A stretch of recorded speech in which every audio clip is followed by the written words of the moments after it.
আসসালামু আলাইকুম বন্ধুরা, সবাই কেমন আছো? আশা করি ভালো আছো। তো তোমাদের জন্য নিয়ে এসেছি আজ আবারও একটি নতুন ব্লগ। তো আজ সন্ধ্যায় আমার কিছুই ভালো লাগছিল না, তাই আমি ভাবলাম কিছু একটা বানিয়ে খাই। তো যেই ভাবা সেই কাজ, তো আমি দুধ বসিয়ে দিয়েছি।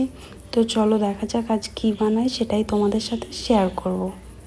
আজ আমি যেই রেসিপিটা বানাবো, এই রেসিপিটা খুবই সহজ আর খেতেও অনেক অনেক টেস্টি। আমার তো ভীষণ ভালো লাগে, আর আমার মন খারাপ হলেই আমি এটা বানিয়ে খাই। তো চলো, দুধটা তো পুরোপুরি ফুটে গেছে। এরপরে আমি কিছু এখানে চিনি দিয়ে দেবো পরিমাণ মতো। যতটা দুধ নেবে তার পরিমাণ মতো কিছু চিনি দিয়ে দেবো। তো চিনিটা দেওয়ার পর আবারও কিছুক্ষণ দুধটাকে ফুটিয়ে নেবে, তারপরে দিয়ে দেবে ভাজার সময়। তো এখন তো নিশ্চয়ই তোমরা বুঝতে পেরে গেছো আমি কী বানাতে চলেছি এটা দেখে। তো এই রেসিপিটা একবার ট্রাই করে দেখো, খুবই সাধারণ আর অনেক সুন্দর খেতে।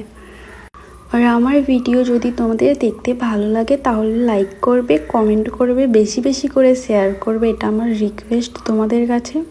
তো তোমাদের সাথে কথা বলতে বলতে তো আমি সময়টা দিয়ে দিয়েছি এখানে। তো তারপরে আবারও কিছুক্ষণ এটাকে ফুটিয়ে নেব, তাহলে এটা সম্পূর্ণভাবে রেডি হয়ে যাবে।